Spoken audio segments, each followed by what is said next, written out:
So I just wanted to begin by saying thank you to His Holiness Candramauli Maharaj. Thank you to all the assembled Vaishnavas for allowing us to say something in this wonderful retreat, Disciples Retreat and Well Wishes Retreat online. I'll begin by requesting all of your blessings so we can speak in a way that will be pleasing to the Guru Parampara, to Srila Prabhupada. And we'll speak for, let's say, an hour 15 or so. And then we'll open up for whatever questions that you have. And then we'll just see how we go forward from there. So we're speaking about the definition of pure devotional service given by Rupa Goswami. And this definition is really powerful for a number of reasons. It helps us to understand what is bhakti, what is pure bhakti. It helps us to understand those who are engaged in pure bhakti, the pure bhaktas or bhaktins, those who are engaged in that activity. And it helps us to understand how to please Bhagavan, Krishna, the Supreme Personality of Godhead. So as we understand this definition given by Rupa Goswami, one of the great and pure devotees in our line, a Nityasiddha associate of the Supreme Personality of Godhead, it can benefit us in a number of ways. It can help us to have a keener eye in terms of what we're trying to achieve in this devotional service. It can help us, along with that appreciation of what we're trying to achieve, it can help us to be more focused in the execution of our pure devotional service. And ultimately, it can help us to please Bhagavan, to please Krishna, and therefore fulfill the entire goal of our existence in, not just in this material world, but in every existence that we've ever had in the material universes. It can bring us to the point that we actually understand why we're here, what we're meant to be doing, and can engage in that activity with more enthusiasm, more expertise, and more understanding. And these three ingredients coming together, enthusiasm, expertise, and understanding, they can literally help us to accelerate our devotion towards the goal of love of Godhead. Okay, so there's a lot of very powerful content that through the mercy of Srila Prabhupada and his followers, we've been given the great fortune of coming across. And we want to explore that a little bit. I will also advise you, as we're going through this discussion, try to think about what this means for you. Try to think about or latch on to things that you think, okay, that could be a useful thing for me to meditate on. It could be useful for me to understand more about, so that I can not only improve in my devotion to Krishna, but because devotion to Krishna is a reciprocal relationship, it allows me also to more deeply enter into the mystery of devotional life and experience the loving reciprocation between Krishna and his devotees. As Krishna says, Yeyatamam prapadyante tam sateva bhajami aham mama vatmanuvattate manusya pavasavashaha. Ultimately, we're trying to live our lives and gain an understanding which will make us move forward in devotional life more and more enthusiastically, more fully, and more sincerely. So through that enthusiasm, that sincere endeavor, we'll be more deeply experiencing the realities of devotion. And as we experience more deeply the realities of devotion, we're able to more deeply imbibe it ourselves and also give it to others. So let's start here. So there's a consideration, actually let me put it this way. I was speaking to the South African devotees. So they're doing this online retreat. And they asked me, what would you want to speak on? So I said, I'll speak upon the story of you. And we were explaining how life itself has a story. It has a narrative. It has a journey that it's taking everyone on. And that journey has a purpose. As is explained within our teachings, the entire purpose of human existence is to understand who I am, who is Krishna, and to engage in loving devotional service to him. So we were explaining to them that this is the idea, the story of you, that ultimately life is about cultivating one specific divine relationship. And that relationship is the relationship between the Jiva, the living entity, and the supreme personality of Godhead. So what is the essence of all relationship though? What is it that makes one able to establish a relationship between ourselves and someone else? The essence of a relationship is service. Service is the active ingredient in all relationships. And the better the quality of the service, the more stable, deep, and meaningful the quality of the relationship also is. So as we discuss this Bhakti Rasamrita Sindhu and the definition of pure devotional service given therein, we will also discuss what are considered to be the primary characteristics of pure devotional service. We'll also discuss what are the secondary characteristics of pure devotional service, and we'll elaborate on some of the subtle meanings behind the definition that is given by Rupa Goswami. But let's put this whole definition within context.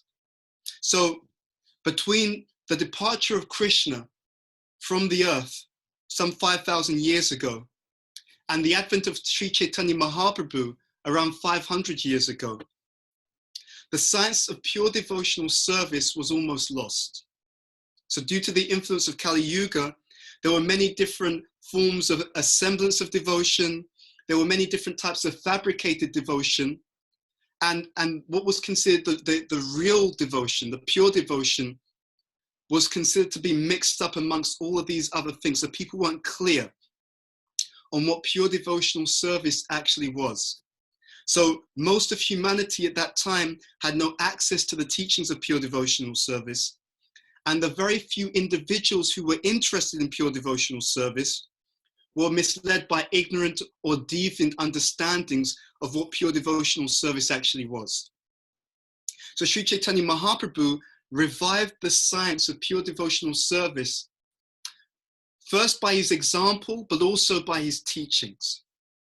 And he instructed his followers to record his teachings in terms of pure devotional service. And it's interesting because he understood also that what was going on in Kali Yuga at that time was very different to the past. In the past, there was an oral tradition. So there was this term Shruti-das. People were so powerful that they could understand and capture knowledge just by hearing and hold that knowledge within their consciousness. But understanding that tradition of oral reception and passing on of wisdom was basically shattered. He empowered his own followers, people like Rupa Goswami, Sanatana Goswami, to write the Bhakti scriptures.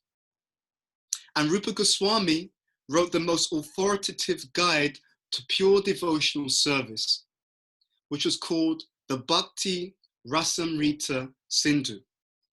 And in that Bhakti Rasamrita Sindhu, we find this definition that we're going to explore, which is a definition of pure devotional service as given by Rupa Goswami in the Bhakti Rasamrita Sindhu 1.1.11. And this definition is also quoted in the Chaitanya Charitamrita Madhya Lila, chapter 19, text number 167. So we're going to explore that in a moment. But before we do, we also want to understand that in our journey in the material world, the fact that we've come to the point where we have been exposed to this teaching, that is a very, very rare and very fortunate milestone in our journey. So when we are thinking about this, we're trying to understand a few things. One is our extraordinary good fortune. Our extraordinary good fortune in being exposed to the essential truth for which every single living entity in every single universe is literally meant to understand.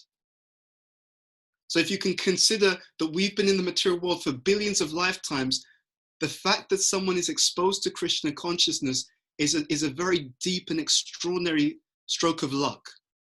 It is a very deep and extraordinary advent of divine mercy. Now, the point is, what do we do with that mercy? Okay, it is very interesting to consider that Krishna loves all of his parts and parcels. As he explains in the Bhagavad Gita, he has no favorites. Samoham sarva bhuteshu. He's equal and kind to everyone. So then the question is one of reciprocation. And as we understand what pure devotional service is, we can reciprocate better with the love and affection of the Supreme Personality of Godhead. And we can therefore develop and cultivate our devotion in order to return to that place where devotion is the norm, to that place where every living entity is purely wrapped in loving devotion to Krishna, in association of Krishna's other pure devotees, and are experiencing eternal fulfillment, eternal ecstasy in the service of the Supreme Lord. Okay? So Krishna is very soft-hearted. When Krishna hears the sincere appeal of his devotees, his heart melts. In fact, it is said that he cannot ignore the slightest trace of devotion. So what to speak of someone who engages in a genuine submission and surrender to Krishna? And in our devotional line, Krishna is empowering us. He empowers his devotees by his instructions. And by the instructions of Krishna, through the medium of his pure devotees, we gain the strength to become able to withstand the attacks of Maya, the attacks of the material energy. By the instructions of the Lord, through his pure devotees, we're able to purify our hearts by engaging in activities which are saturated with a mood of surrender and a mood of devotion. And by Krishna's grace coming through his devotees, we're able to move closer to him by giving the insight, and I love the point that Marge made earlier about association.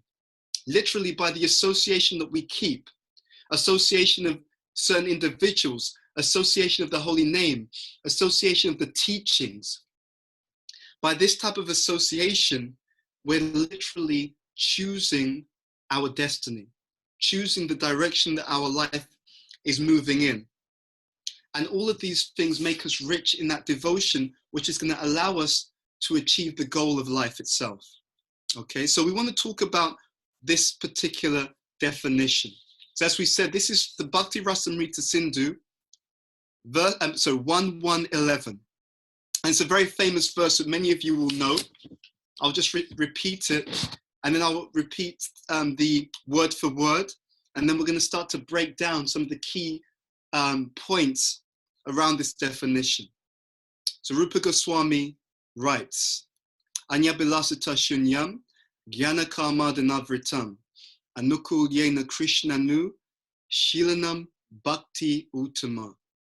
So synonyms, Anya Bilasita Shunyam, which is translated as without desires other than those for the service of Lord Krishna, or without material desires, in brackets, such as those for meat eating, illicit sex, gambling, and addiction to intoxications. This is how Prabhupada breaks it down in the Chaitanya Charitamrita, Madhya Lila 19, text number 167. Then Jnana, it says here, by the knowledge of the philosophy of the monists, Mayavadis, Karma, by fruitive activities, Adi, by artificially practicing detachment, by the mechanical practice of yoga, by studying the Sankhya philosophy, and so on. Anavritam says not covered, sorry. Anukuyena, favorable. Krishnanusilanam, or Krishna Anushilanam, cultivation of service in relationship to Krishna. Bhakti Uttama, first class devotional service. So, translation, when first class devotional service develops, one must be devoid of all material desires, knowledge obtained by monist philosophy, and fruitive action. the devotee must constantly serve Krishna favorably as Krishna desires. Okay?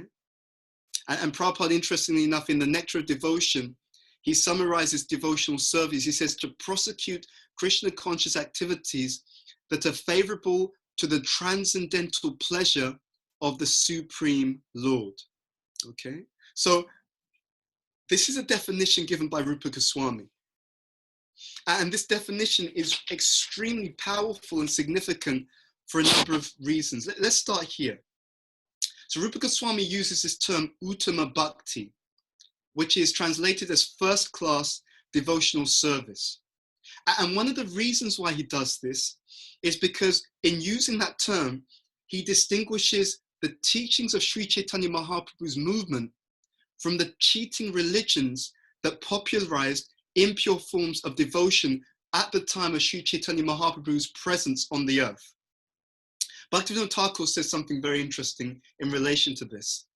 He says that just as a person says, here is some pure water to distinguish pure water from contaminated water, in the same way, Rupa Goswami speaks of pure devotion, of first-class devotion, to differentiate first-class devotion, and we'll explore this in a bit more detail, to differentiate first-class devotion from mixed devotional service.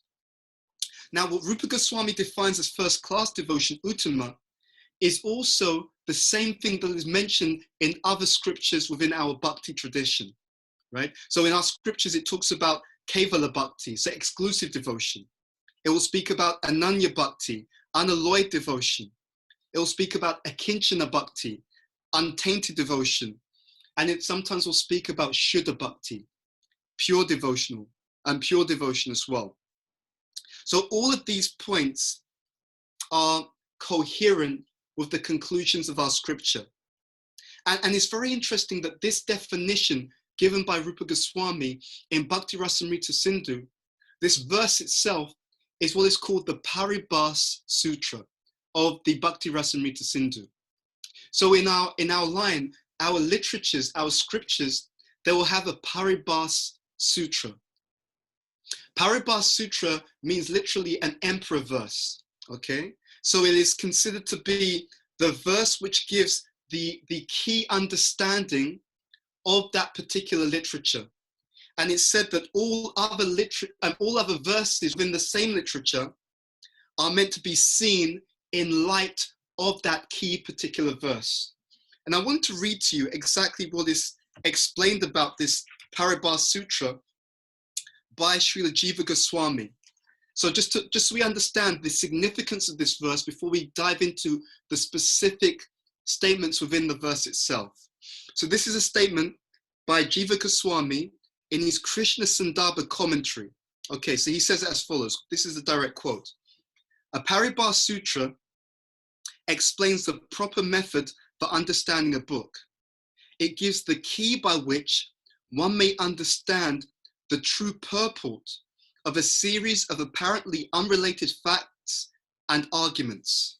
Okay, so even in a literature, once we understand the Paribhas Sutra, we're meant to see everything else or all the other verses in that same literature through the lens of the Paribhas Sutra and in such a way that it feeds into and supports that conclusion. Within our Srimad Bhagavatam, for example, we also have this Paribhas Sutra, Ete chamsa kalapumsa Krishnastu Bhagavan Swayam. So literally, whatever else is spoken about within the Srimad Bhagavatam, it is meant to be understood in such a way that it is supportive of that key definitional understanding. And we can take this a step further. And this is why it's so important to read and discuss this subject matter. Because as Rupa Goswami is giving here the definition of pure devotional service, literally everything else that we do in Krishna consciousness should be seen in such a way that it is supportive of this definition of pure devotional service that we're going to be discussing and reading today. Okay, so we explained that this definition, and I'll read it again because I want us to really meditate on this. But we'll look into how this definition has or can be separated into two key areas. what we call the Swarup Lakshanam, which is the primary characteristics of pure devotional service, but we'll also explore what is considered to be the Tatastha Lakshanam, the secondary characteristics of pure devotional service as well. So again, the definition. When first-class devotional service develops, one must be devoid of all material desires, knowledge obtained by monist philosophy, and fruitive action. The devotee must constantly serve Krishna favorably as Krishna desires. Okay, so let's just define what we mean by Swarup Lakshanam and Tatastha Lakshanam.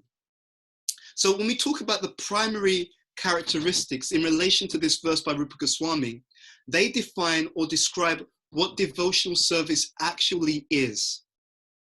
And when we come to the secondary characteristics, their purpose is to distinguish between pure devotional service and mixed devotional service. So one will give a positive definition, or some aspects will give a positive definition, and some statements in this particular verse will explain what pure devotion is free of. Now, this is a very interesting principle in life. Why do we have this poverty and this nivriti? Why in our teachings do we have an explanation about the things that we're meant to be doing, but also an explanation about the things that we're meant to avoid? There's a very, very simple reason for this. In our life, we all have a life space. We all have a certain amount of time, a certain amount of energy, a certain amount of association. If we understand only what is to be done, then we leave ourselves open to one of the key strategies, one of the key traps of Maya. If I only understand what I'm meant to do and I engage in that activity, but I don't understand what to avoid, then the negative things in my life or the negative things in life can slowly sneak into my life space. As they enter my life space, they can displace the positive goal that I'm striving for and literally fill my life with something negative, which eventually takes over. So what the pure devotees are doing, or what they're giving us, is helping us to understand, yes, you want to fill your life with this positive thing, and you want to make sure that you keep out the Maya. You want to make sure that you keep out of your consciousness those things which will actually damage the very goal that you're trying to achieve with the time and the energy that we have from this moment that we take birth in the material world till the point that we leave the material world. And let's be very honest about this. For all of us, we have limited time in life. It's really important for us as devotees to be able to see how to infuse our spiritual lives in order to get to the goal faster. I was writing something, just from some notes for another presentation that we'll give at some other point, and I was writing about what I call the Bhakti battery, and I was having some reflection, and I was reflecting based upon what Candramauli Swami was saying earlier today, how many of us are isolated now. We're self-isolating, and we may have a different amount of time on our hands. We may, because of the self-isolation, have even slightly different association, but it's a question of what we do with it. It's a question of what we fill our life with. And based upon what we give time and energy to, it gives us a certain energy, a certain charge in our life. When we are in a situation like this, we have an opportunity to recharge our Bhakti battery by giving more emphasis to the devotional things and giving less emphasis to those things that can be unfavorable to our devotion. And when we do this, we're literally recharging our devotional battery. Devotional batteries can be recharged in two ways. It's not just one, and it directly relates to what Rupa Goswami is speaking about. We can recharge our devotional batteries by giving more time to the direct practices of Krishna consciousness, which help to saturate our consciousness in Krishna consciousness, so that literally everything else that we do, that we need to do, even whether it's our work or our physical maintenance, we can do those things in a devotional way because the consciousness is devotional. But we can also recharge our devotional batteries, or at least protect that charge of our devotional batteries by toning down those things which are unfavorable to devotional service, ultimately removing those things which can even be unfavorable to pure devotion. So we can get more spiritually surcharged in our lives. And I was also explaining to the devotees in South Africa that this is such a crucial thing to do at this time. We have to understand what spreads the mission. The mission of Krishna consciousness is spread by Krishna. But the devotee has a special role in that. The special role that we have is that we're the medium. We can be used as a medium by the Supreme Personality of Godhead to spread the mission. So the medium can spread the mission which is being given by the Master. But how do we do this? The real way that Krishna consciousness is spread is that we have inculcated, we have charged our devotional battery strongly. And there's such a strong devotional charge that spills over in our association, in our preaching, that it literally helps to inspire and energize other people to also take up Krishna consciousness and to move, to run towards the goal of Krishna consciousness. So we're able to give something because we have something. So please look at this verse in that particular light. How can I imbibe Krishna consciousness more? How can I surcharge my bhakti battery more strongly so that electrical, that devotional charge is literally able to inspire that in other people? Okay, so let's look at these qualities, the Sarup Lakshanam and the Tatasya Lakshanam. So Srila Prabhupada summarizes, well, actually, no, we'll come back. Let's look first of all at the three primary characteristics. So the Sarup Lakshanam has three primary characteristics as listed by Rupa Goswami, as given by Rupa Goswami. And we just want to break this down. So we'll look at the words, we'll look at the meaning of those words, and we'll expand on those as we go through. So devotional service has three primary characteristics. So this term is used anushilanam, which means an activity for Krishna's pleasure. Now, this is really, it's a really powerful point to really understand. So anushilanam has different meanings, but literally it means cultivation following the predecessor teachers. You know, this is absolutely crucial in how we're going to move forward in devotional life. There's an aversion in Kali Yuga to following authority, right? And that aversion, it has many different dynamics to it. It could be that we were let down by authorities in our youth, let's say our parents. In the modern world, oftentimes people who are positioned as authorities, very often they abuse that position. I was reading, one of my mentees sent me a quote, and it was a quote from Prabhupada. And it was interesting because I saw the quote and then I was reading one of the books on leadership by Bhakti Tirtha, and he made a similar point. And Prabhupada was stating how when the head of state is a very spiritual person, a devotee of the Lord, you know, so in our previous history, in the Vedic age, we had these Raj Rishis, Pariksit Maharaj, you know, so many Raj Rishis, these great teachers, great leaders actually. Prabhupada stated that when you had such great leadership, very pure devotees in positions of authority, just by their devotional position and prowess, by their devotion to Krishna, automatically a blessing ensued across the entire land, the entire population. But the opposite is also true, unfortunately, and we see this very often in the modern world. When the leaders are very materialistic, atheistic, then it's literally a curse upon that particular nation. Because the great teachers are literally mediums. What do? They are mediums for Krishna's love. They are mediums for Krishna's mercy. They are mediums for Krishna's blessing.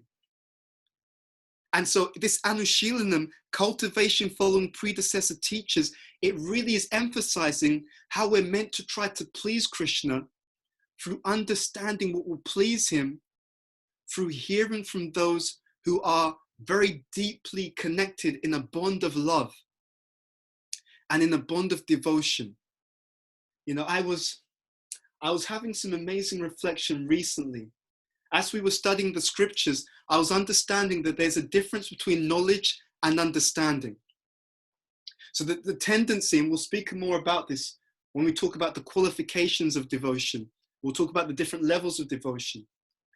I was understanding that the Kanishta Adhikari has knowledge, but they don't necessarily have understanding. There's a difference. When we hear this Shravanam, we cultivate this knowledge. When we do Shravanam and Manana, when we reflect on what we've heard, when we inquire on what we've heard, when we inquire especially from the seniors, and by senior, I mean those who are advanced in devotion, when we inquire from them, then by that Shravana and Manana, reflecting on what they've said, reflecting on the entire body of the teachings, then we gain this understanding. We start to understand how all these different pieces of the jigsaw, they all form together towards a conclusion. And this verse is the conclusion. The conclusion of all of our practices is to surrender to Krishna in pure devotional service. Wherever we are on the journey, whatever we're reading about, whatever we're hearing about, whatever we're doing, this is the conclusion. It is interesting. Prabhupada spoke about the Bhagavad Gita and he said the last teaching is the most important. Because in the Bhagavad Gita, it talks about many different types of yoga practices, karma yoga, jnana yoga. But Krishna says those who, who for all of those different practices, those who surrender unto me, right? The end of the 6th chapter of the Bhagavad Gita, they are uttama. He says, those who surrender unto me, they are those who actually give up all of these things and come to that conclusion. It's all about service to me. They're uttama. Some scholars came to visit the manor, and they were being shown around by Shiv Ram Maharaj. And one of them said to Shiv Ram Maharaj, your Prabhupada, this Bhagavad Gita as it is, why don't you change the title? They said that, what seems to be implied by your Srila Prabhupada when he writes Bhagavad Gita as it is, he seems to be implying that his Bhagavad Gita is the proper Bhagavad Gita and other people's Bhagavad Gitas are not the bona fide proper Bhagavad Gita. So Shiv Ram Maharaj turned to this, these were scholars and academics. And he explained to me, he said, Prabhupada isn't implying that. He said, that's exactly what he's saying. So he went on to explain how actually this Bhagavad Gita is giving the conclusion. As Krishna himself gives, 1866, abandon all varieties of religion and surrender unto me. But it's not just that. He says, surrender unto me, and then he also explains what he will do. I will protect you from all sinful reactions. Do not fear. And that is an essential point. As we cultivate our devotion following the predecessor teachers, Srila Prabhupada, our spiritual masters, the acharyas, as we do that, we can really understand what we're meant to be doing, and we can see how everything else fits as a secondary support to bring us to this one conclusion. There's only one conclusion of our teachings, and that is to serve Krishna in pure devotional service. And when we serve Krishna in pure devotional service, as given by those who are also pure devotees of the Lord, what happens? What happens is we will be able to please Krishna because we will understand what pleases Krishna by those who are already tightly bound in love and affection to Krishna. Okay, now I'm gonna read to you something. This is a purport from Sri Chaitanya Charitamrita Adi Leela, chapter 2, text number 117. This is Prabhupada speaking about the importance of developing this understanding. He says, there are many students who, in spite of reading the Bhagavad Gita, misunderstand Krishna because of imperfect knowledge and conclude him to be an ordinary historical personality. This one must not do. One should be particularly careful to understand the truth about Krishna. If because of laziness one does not come to know Krishna conclusively, one will be misguided about the cult of devotion, like those who declare themselves advanced devotees and imitate the transcendental symptoms sometimes observed in liberated souls. Although the use of thoughts and arguments is a most suitable process for inducing an uninitiated person to become a devotee, neophytes in devotional service must always alertly understand Krishna through the vision of the revealed scriptures, the bona fide devotees, and the spiritual master. It's exactly what Srila Rupa Goswami is saying here. I'll read on. Unless one hears about Krishna from such authorities, one cannot make advancement in devotion to Sri Krishna. The revealed scriptures mention 9 means of attaining devotional service, of which the first and foremost is hearing from authority. The seed of devotion cannot sprout unless watered by the process of hearing and chanting. One should submissively receive the transcendental messages from spiritually advanced sources and chant the very same messages for one's own benefit as well as the benefit of one's audience. So again, this is Chaitanya Charitamrita Adi Leela, chapter 2, text number 117, Prabhupada's own words. I will tell you honestly, because we don't just recite, but I really want to bring this to life for you. I've seen in my own life, on countless occasions, just how incredible it is to take the guidance of advanced devotees. It is literally a life changer. That's why this is so important. The trouble in the modern world is that, unfortunately, and it's killing modern society, the trouble in the modern world is that there's this relativism. There's this idea that one person's opinion and another person's opinion are equal, but it's not true. It's not the reality. And the more that someone believes that or fools themselves into believing that, they lose out on an extraordinary gift. You see, the truth of the matter is, perception and understanding is based upon consciousness.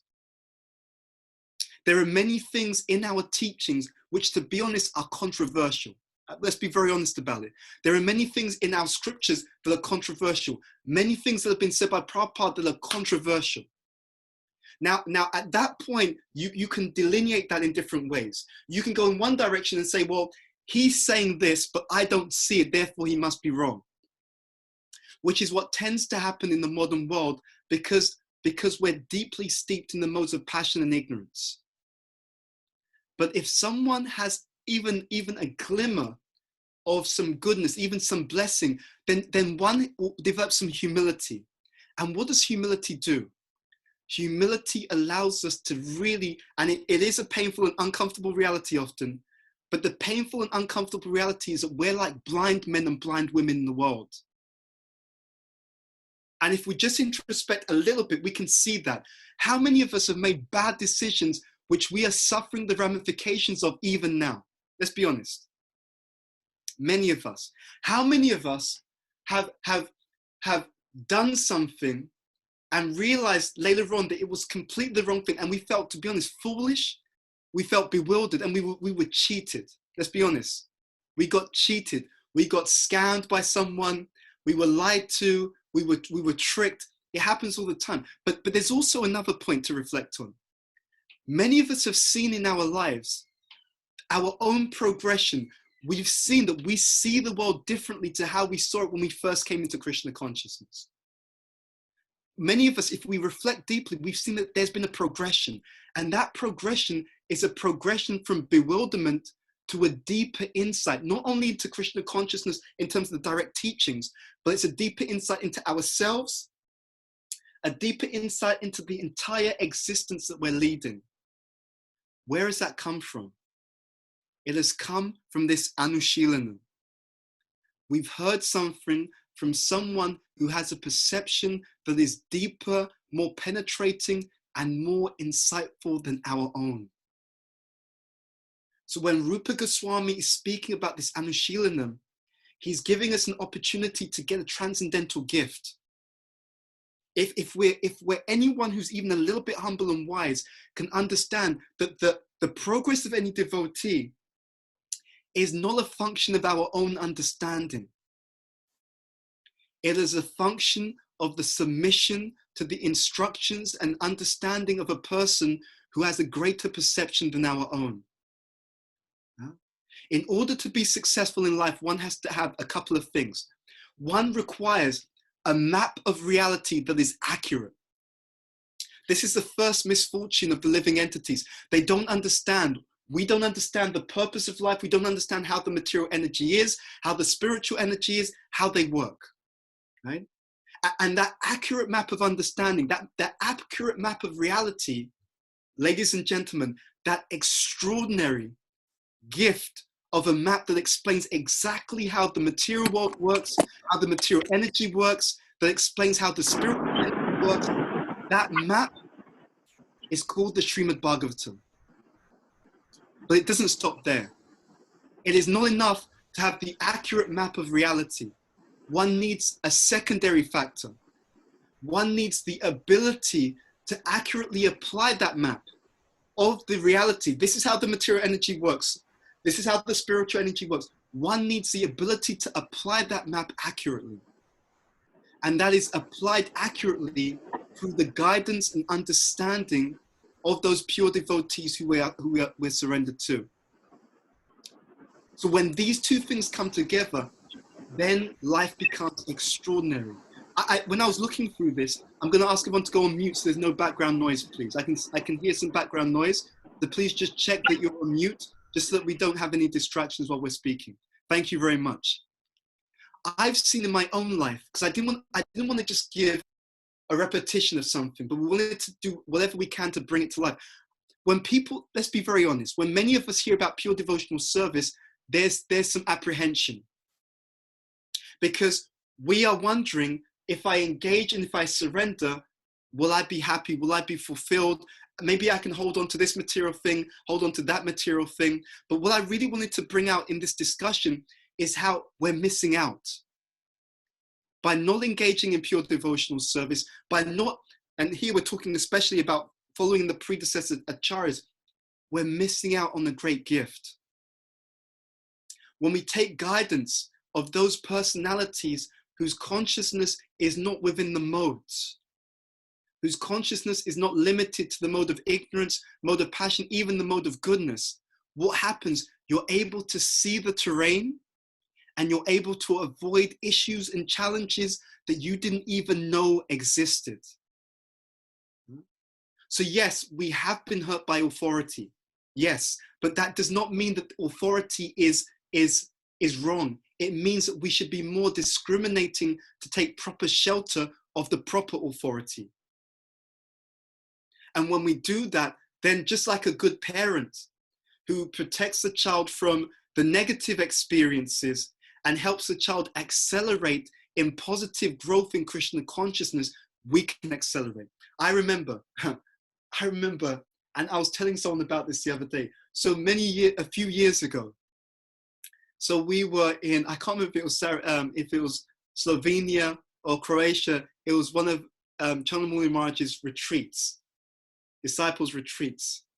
And I remember at the end of the retreat, I came to Maharaj's room and I was paying obeisances, and I asked Maharaj, is there any instruction for me, just before I left? And then he said something to me, which, to be honest, I mean, it was actually quite extraordinary, because he told me something about myself, and I wasn't conscious of it. And I've seen this pattern in my life again and again. If you want to really understand yourself, you need the vision of people who have a greater insight than your own. We're looking for the mercy of pure devotees. We're looking for the perception of pure devotees. We're looking for the guidance of pure devotees. And they can allow us to step over a trap, an issue that we didn't even know existed. So Maharaj told me, he said, Bhuta Bhavana, your consciousness is such that you need to do things in a different way. And that's very true. Actually, I was looking at some reading that I had done many years ago, and it said that. It said, you have this nature, you need to innovate. And so Maharaj spoke to me about, and Prabhupada spoke about this, old wine in new bottles, right? Finding different ways to present the teachings in new, fresh and exciting ways which allow people to continue to move forward. And I was thinking about that. It just came to mind a lot, because that's why I framed the class we gave earlier, this idea of the story of you. How do I express Krishna consciousness in ways which are new, interesting, but keep to the essence? So this Anushilanam that is being given here, it talks about this literally cultivation following the predecessor acharyas. And we're going to encourage you, yes, even if you feel that there's been some bad experiences with authority, let's not fall into the conclusion via the mode of passion. The mode of passionate conclusion is, I've had bad experiences with authority, so I don't follow authority. The higher conclusion is, I've had some bad experiences with authority, so now let me seek out the proper authority. Let me surrender to proper authority. And let me be blessed to follow proper authority in order to attain the goal of pure Krishna consciousness, in order to attain the goal of love of Krishna. It's very powerful. When we are in the association of advanced devotees and in the proper mood in that association, what happens? We open our hearts to their guidance, to their inspiration. People wonder, why is it Prabhupada was able to bring so many people together from all different backgrounds? Why? It's because Prabhupada was a living example of the devotion of Krishna. We were able to understand that Krishna loves us. We were able to understand that Krishna supports us. We were able to understand that Krishna protects us, because we saw the example of Krishna's devotee who was carrying that potency.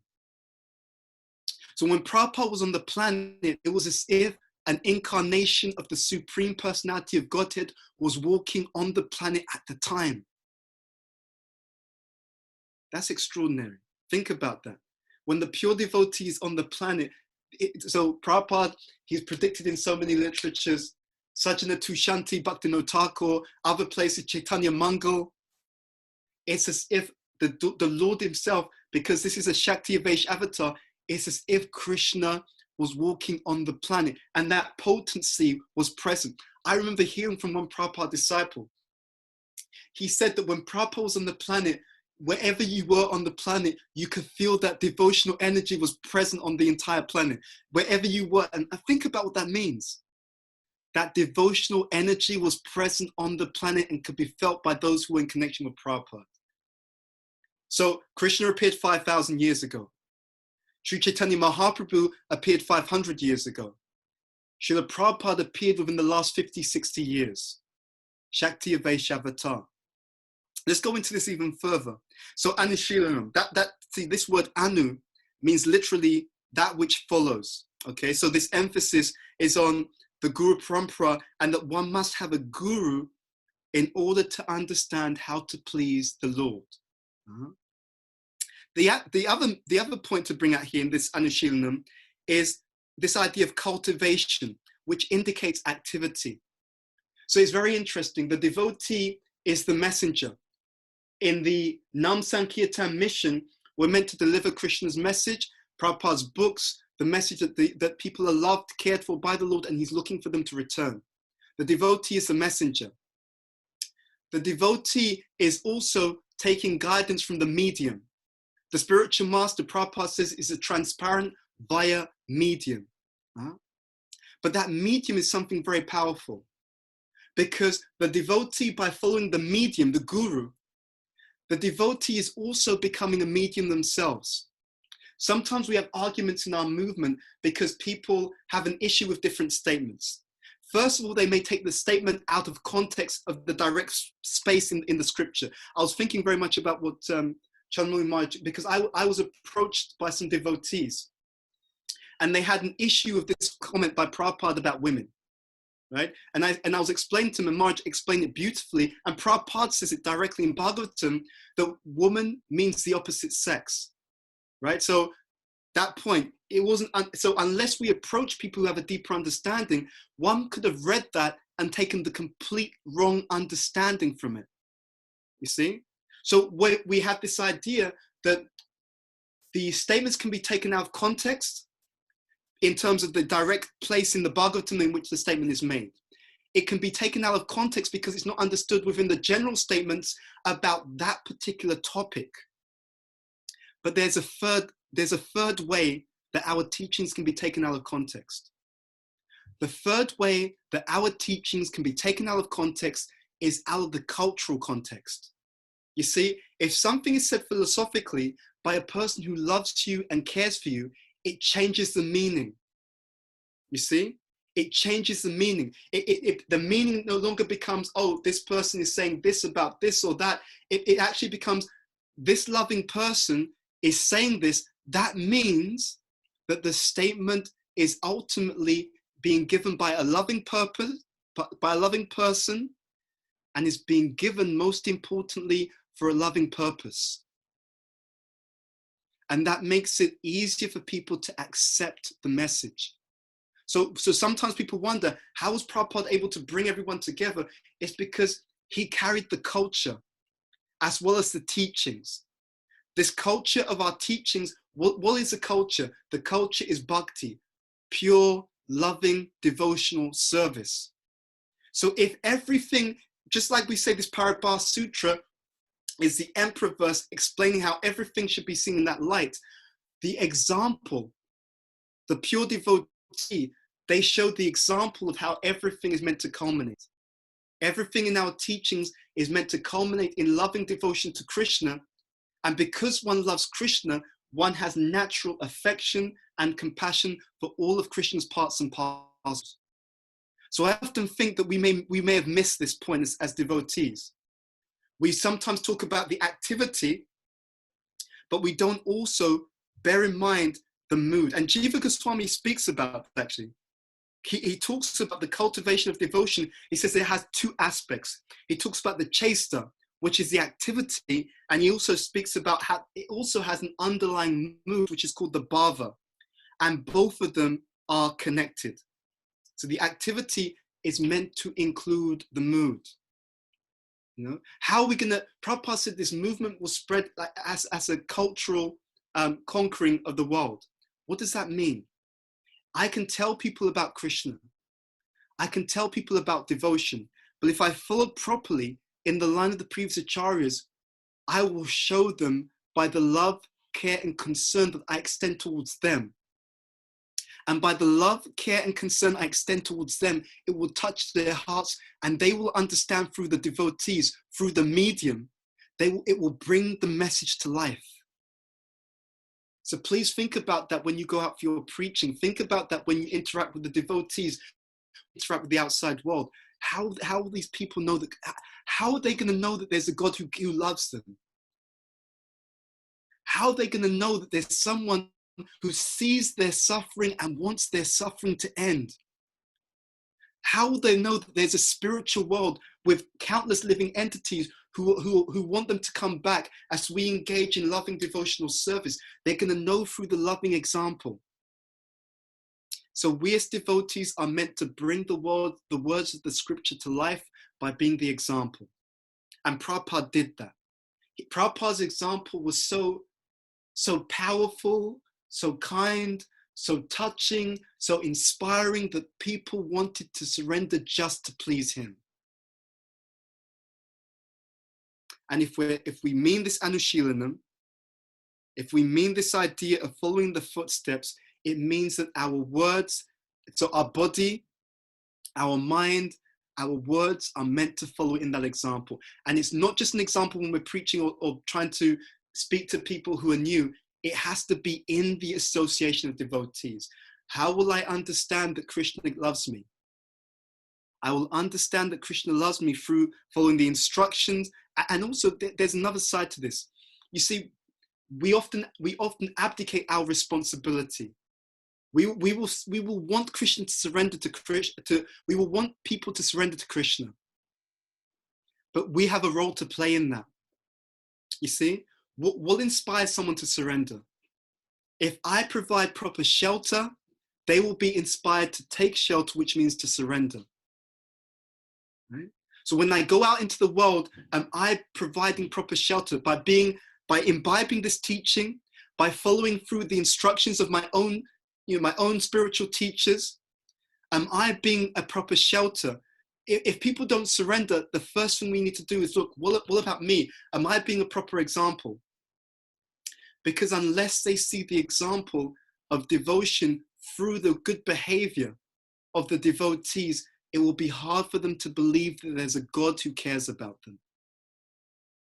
So this primary characteristic, activity for Krishna's pleasure. And just one other thing on this, it has to be like that. If there's real devotion, it will be expressed through its symptoms. Narada Muni says, Yashaya Lakshanam Proktam. Things can be understood through their lakshana, through their symptoms.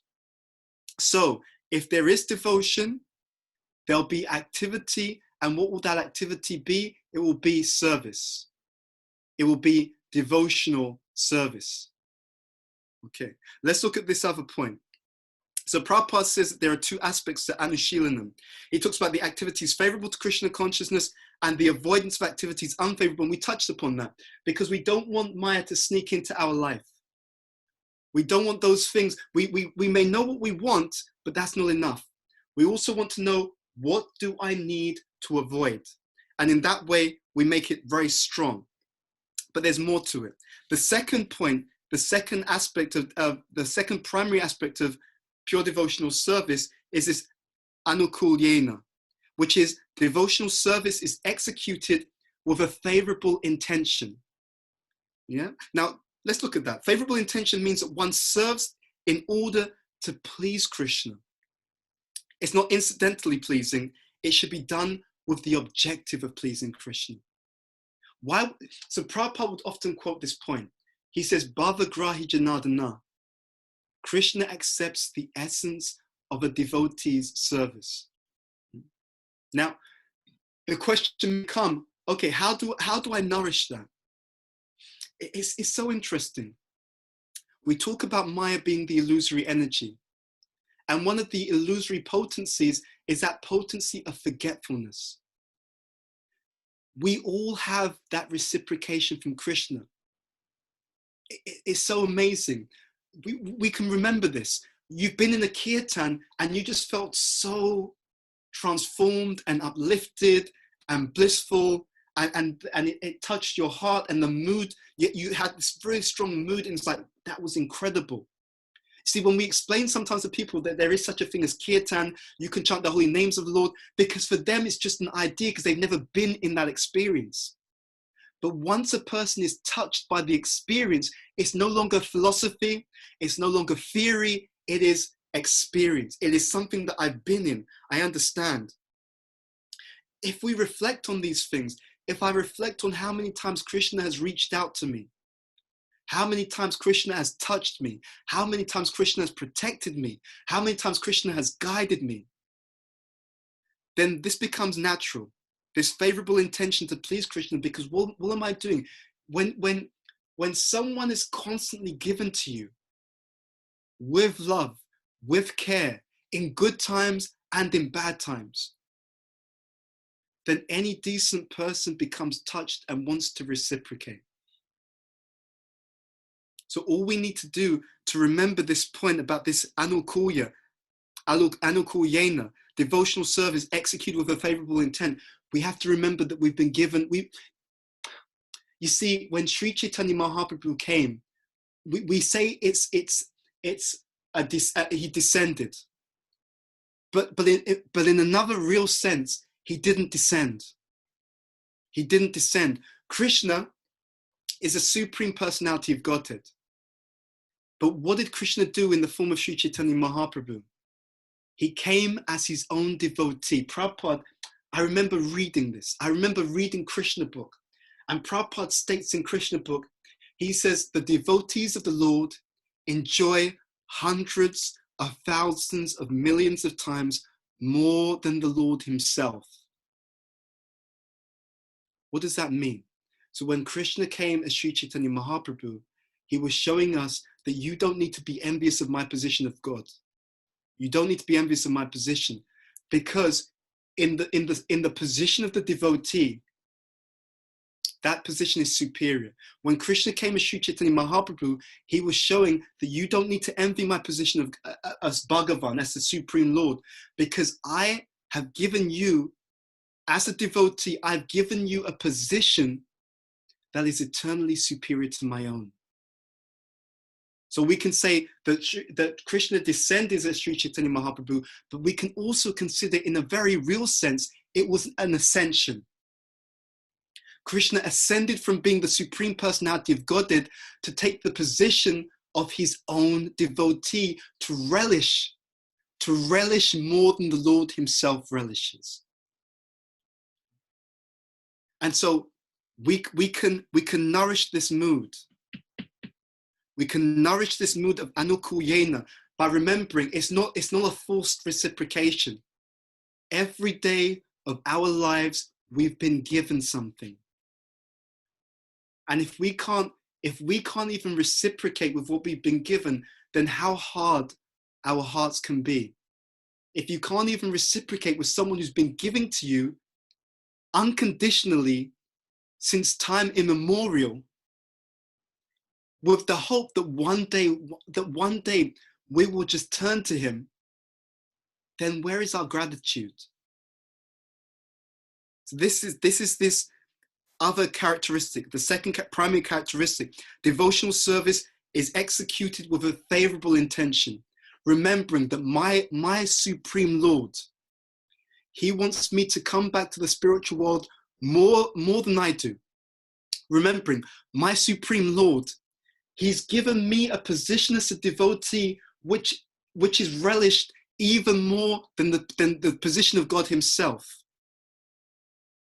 Why can I not reciprocate with that?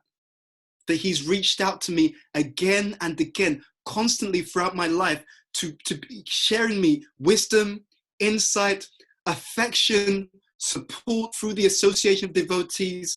He's been there to give me fearlessness, to give me confidence. Why is it that I can't reciprocate with that? So when we reflect on these experiences which have happened in our lives many times, we can tune into this anukuyena. And it's reciprocation. And you know what's so wonderful about the reciprocation? Yayatamam prapadyante. As we reciprocate, we're able to experience more of it. Bhakti breeds bhakti. The miracles, the fulfillment, the ecstasy, the insight, all of these things are unlimited. The unlimited ocean, the nectar, the unlimited ocean, the nectarian ocean of devotional service is unlimited. There's never any satiation. There's no limit. What is it the stated in Srimad Bhagavatam? Ahoituki yapratiyata yatma suprasidati. We don't agree with the other mundane religions. In mood, we disagree in mood, because in many cases, the mood can come across as punishing. God is an authority. You will do what he says or else. We don't agree with that mood. Our mood is a mood of deep, personal, loving and affectionate relationship. We want to reciprocate with the touching and selfless mood of Krishna. And this uninterrupted, unmotivated, uninterrupted devotional service. And what does the Bhagavatam say? When we do that, it does what? It completely satisfies the self. So we want to take to this devotion, we want to practice these qualities, knowing that everything will be taken care of.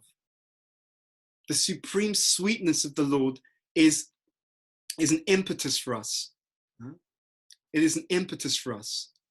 And the more that we understand how much we've been given constantly, the natural thing is that we will want to give back. Let's go to this third characteristic, that Krishna is the sole beneficiary of our devotional service. So the idea here is that the pure devotional service is not for anyone else. It's not for a demigod.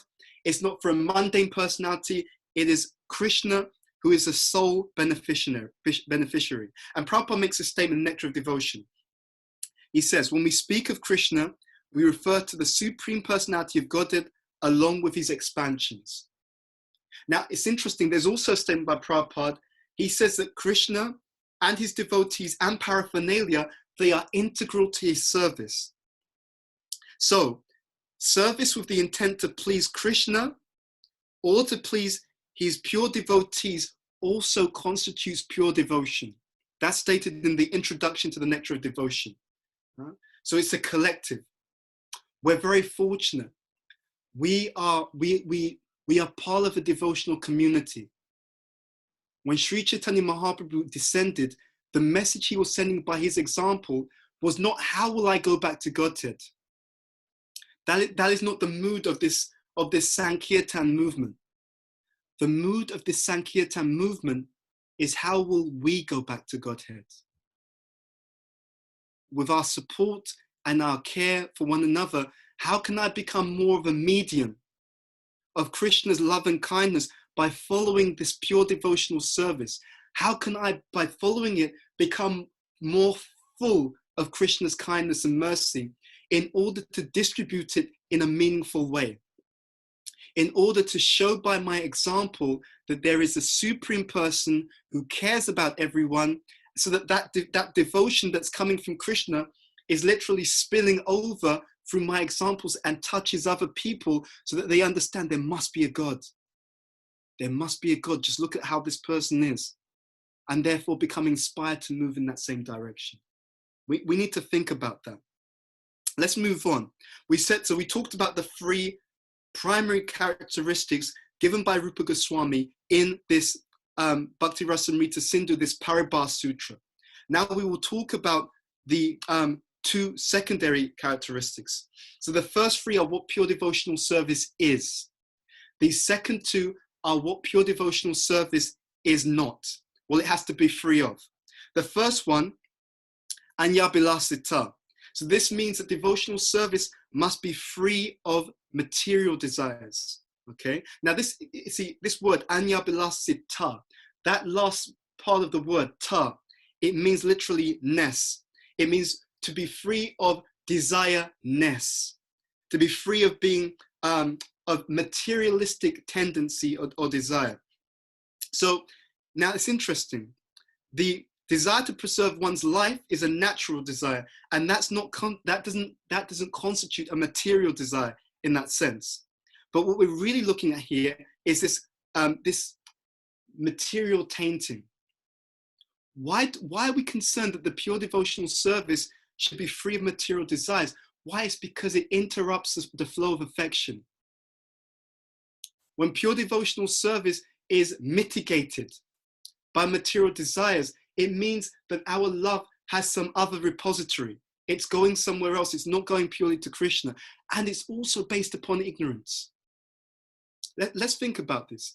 It's based upon ignorance. Everything that you desire, everything, the person that you find attractive, that potency of attractiveness, that's Krishna. It's just manifested in some small portion through that particular person. The shelter that you're looking for, right? So you want to feel protected. But that sense of protection, it's not coming from, you having a job. Look at what's happening now. All the economists are predicting that the entire world is going to go into a global recession. So someone says, I feel secure because of my job, but so many people are going to lose their job now. So it wasn't the job that's giving protection. If, to the extent that anything is giving protection, it's just reflecting a potency of Krishna in some small and temporary way. So ultimately, everything that we're looking for is present in its unlimited form. Where? Everything that we're looking for, when you trace it back, everyone is looking for Krishna. When you trace it back, every single one of us are looking for Krishna. And when you look at anything in the world that you find attractive, we're only attracted by Krishna. Those opulences are a shadow expression, a temporary expression. And if the temporary expression draws our attention, can you imagine what it would be like if we're in the presence of the Supreme Lord himself? Can you imagine? It's good to take some time out to think, what would it be like to be back in the spiritual world? I'm going to encourage you to take some time out. What would it be like to be able to chant the holy names and to cry for Krishna? To remember how much this person saved me, how kind this person is. I was giving a presentation to a group of devotees recently, and we were talking about the need to develop the right mental culture. Many of us, we spend so much of our mental energy thinking about the things that we don't want.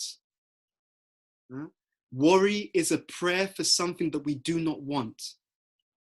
And so we work against ourselves.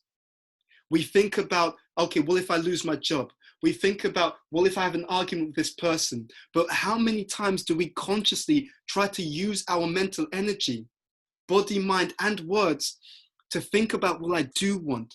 I want to be back with Krishna. Let me meditate on that. I want to chant my rounds better. Let me meditate on that. I want to study the teachings more. Let me meditate on that.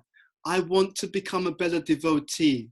Let me meditate on that. I want to cry out to Krishna from the heart. I want every atom of my being to desire Krishna. Let me meditate on that. And every time we do this, we're deepening the right desires. And when our correct desires become stronger, they uproot our weaker desires and help us to move forward. So this Anya Bilasita, this is part of the, we call it Tatasha Lakshanam, the secondary characteristics. So these are the things that pure devotion is free of. And then I'll go to the last one, then we'll open up for questions. The last one, Jnana Karma Dhanavritam. So this understanding is that the pure devotion is not covered by philosophical or fruitive pursuits. Okay, so there's a few things here. So as we read, and this again, I'll give you the reference. So Prabhupada gives a word-for-word translation to this Bhakti Rasamrita Sindhu 1.1.11 in the Chaitanya Charitamrita Madhya Lila, chapter 19, text number 167. And where he talks about this garment, where he writes about this Jnana Karma Dhanavritam, he says, let's see here. Yes, so Jnana, by the knowledge of the philosophy of the monists Mayavadis. Karma, by fruitive activities. Adi, by artificially practicing detachment by the mechanical practice of yoga, by studying the Sankhya philosophy and so on. Sometimes people think, sometimes devotees may think, oh, you know, Prabhupada's books is Gyan. No, it's different. This is pure devotional knowledge. That's meant to be cultivated. That should be cultivated. This Gyan is this other types of Gyan. Okay? So Anavritam, not covered. You see? And that's what we're talking about. Our devotion should be covered by philosophical or fruitive pursuits. So Prabhupada elaborates on this. He said that the Gyan is defined as philosophical speculation that leads one to voidism or impersonalism. And this is a direct quote from Prabhupada. This is from the Nectar of Devotion in the earlier part of the book. Quote, the ultimate end of philosophical speculation then must be Krishna. With the understanding that Krishna is everything, the cause of all causes, and that one should therefore surrender to him. That's a direct quote from the Nectar of Devotion. So we know that karma is a fruitive activity. It includes karma kanda, ritualistic activities, even if they're described in the Vedas. Pure devotional service is free of that kind of covering. And interestingly enough, this word adi, it literally means all other pursuits, right? So the same paradigm applies to all other pursuits. One must not allow one's devotional service to be covered by other pursuits, such as renunciation. Renunciation may be part of our practice, but it shouldn't be the goal of our practice. It's only taken up to the extent that it's supportive of our movement towards pure devotional service, yoga, etc. So other pursuits must be undertaken, but they must remain secondary. So he says, Prabhupada also says that many forms of so-called renunciation are also not favorable to Krishna consciousness, to Krishna conscious devotional service. Those things we leave aside. So in summary, Rupa Goswami is giving us a very powerful understanding of what pure devotional service is in order to move towards a goal. He's giving us an understanding of what pure devotional service is not, so we can clear those anarthas, those unwanted things from our life space. But we can also take this description as an incitement for inspiration. We can look at this and reflect upon this to desire this. It's not an imposition. It's not that one is giving up enjoyment. It is that one is looking to come to surrender in a deep way to one's true shelter. We're already extraordinarily fortunate because we've understood the goal for which every single living entity, not just in this material world, but in every single material universe has taken place. The teachings have given us the goal, but now we want to accelerate towards the goal through understanding the goal more deeply. And I'll end on this last point. Prabhupada explains in more than one place, and one of the places is the Krishna book. He says, when we understand what we're doing, devotional service done in knowledge, it actually draws us more benefit. We're able to get more benefit, to purify ourselves more, and to make greater progress because we understand what we're actually involved in. This Krishna consciousness is a science. As Krishna himself says in the Bhagavad Gita, Adi Atma Vidya Vidyanam. Of sciences, I am the supreme science of self-realization. So let us try to unwrap the gift. Let us try to unwrap the gift. Prabhupada was explaining in one place, and I was just reading this before, that when we do activity following Krishna's desire, right? So when we do activity, meaning that we do it under the guidance of Guru Sadhu Shastra, then the Swarup Shakti, the internal potency of Krishna, coming through the Guru, literally spiritualizes the activities that we're doing. You know? That's actually a point that's made by Prabhupada in the Nectar of Devotion, right? Quote, he said, well, he talks about how the energy by which devotional service is done, quote, can be spiritualized by the mercy of both the bona fide spiritual master and Krishna. We've been given something very, very powerful in this life. It is a gift of, you know, immense and incalculable value. Even the crisis that the world is facing, just a drop of devotional service would inundate the world with so much piety, it would change everything. So our gift is explosive. It is concentrated grace. Concentrated grace. And what we're trying to do in Krishna consciousness is to take full advantage. And this definition of pure devotional service is to accelerate us in understanding what we're doing so that we can do it better, get more mercy from the process, and become the medium. We're going to spread this mission by being such a living example of Krishna's mercy, by filling ourselves up with the mercy, that people, they won't have to speculate about whether God exists or not. They will understand that Krishna, that there is a supreme person, not even just a supreme person, they will understand more than that there's a God. They will understand the affectionate, sweet nature of the Lord. They will understand the affectionate, sweet nature of the Lord. They'll understand the affection that Krishna has. And they will be conquered by that affection because they will see it in our examples. So now is the time. Now is the time for each and every one of us to go beyond just the message. We continue to give the message, yes. But Rupa Goswami in this definition is saying that we must become the medium. We must become the message as a living example. I was reading this point So I was reading this really wonderful point about the Supreme Lord, about Krishna, and how the Swarup Shakti, Krishna's internal potency, has two aspects. One is this Aishvarya, which is supreme opulence. The other is the Madhurya, which is the supreme sweetness. And when the opulence dominates the sweetness, then you have the form of Narayan. When the sweetness dominates the opulence, then you have Krishna, right? Krishna, Vraj Krishna, Krishna in Vrindavan. And that Krishna in Vrindavan is even more attractive than all the other Vaikuntha Murtis, all the other forms in all the other areas in the spiritual world. So let's give the gift properly by becoming the medium and delivering the message. Okay, I'll stop there and say thank you very much for listening and for your time. Let's open up for any comments or questions.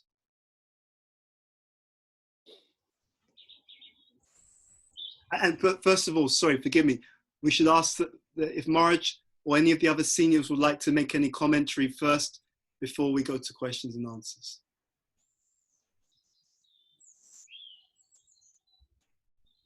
Marge, would you like to say any words, any corrections?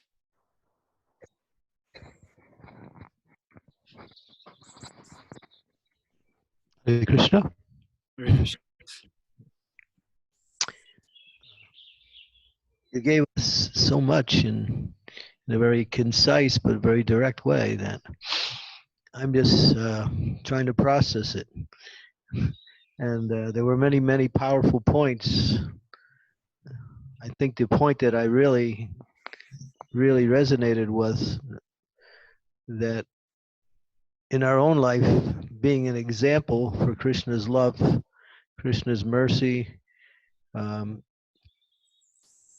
to others, and how to bring that consciousness about and bring that activity in our day-to-day life and reach others, because everything about Krishna is wonderful, but our ability to bring Krishna to others will be seen. People will see Krishna through us. So it's important that we be the example for what Krishna wants us to be in terms of what he wants to give to others. I found that point that you made was really, really, the essence of our own practice of Krishna consciousness, because when we do that, we're also edifying our own spiritual life at the same time. Thank you so much, Marge. And thank you for inspiring us with such a wonderful commentary, because you've also inspired me at this point. If we have that mood of trying to really imbibe it, to be an example, we'll be much more effective in giving it to other people. Let's be honest, people have been hurt so much in the material world that they question if it's possible for there to be a supreme being who actually has their best interests at heart, who isn't going to make them a slave, who's not just going to punish them, but we can make a difference, but we have to do it by being that example ourselves. And if we do, everything can, and to be honest, apart from that, it's a supreme motivation. Who's motivated by just having to struggle? But isn't it much more exciting to be motivated? Let me chant my rounds properly. Let me engage purely so that I can really serve Krishna properly. I can really love him and experience his love for me and distribute that purity to other people. I don't know about you guys, but I find that just incredibly exciting. I mean, just your life becomes saturated with devotion because you become an open channel. And as Prabhupada talks about being an instrument, right? You become a channel and an instrument of infinite grace. Infinite grace. And no matter what happens to you, you feel surcharged and saturated. You can handle any situation, whether it's the coronavirus or anything else. It doesn't disturb you because the very thing that everyone is struggling for, you're saturated with it. You can actually feel Krishna's love. For me, I just find that so inspiring, so motivating, and so exciting. Yeah, thank you. It's complete. You're covering yourself and you're covering what Krishna wants for everyone else, simply by focusing on how to do everything with quality and the right mood. And you mentioned the importance of the mood. And the mood underlines the effectiveness of everything you do.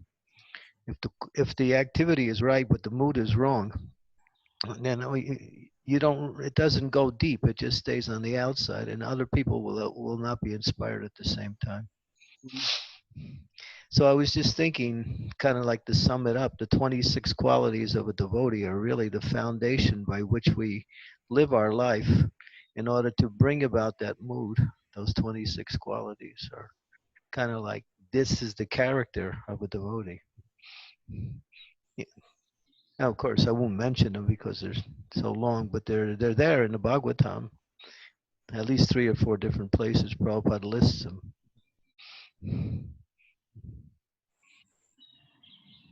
So thank you. I give other devotees a chance to respond to your wonderful, inspirational class. Thank you.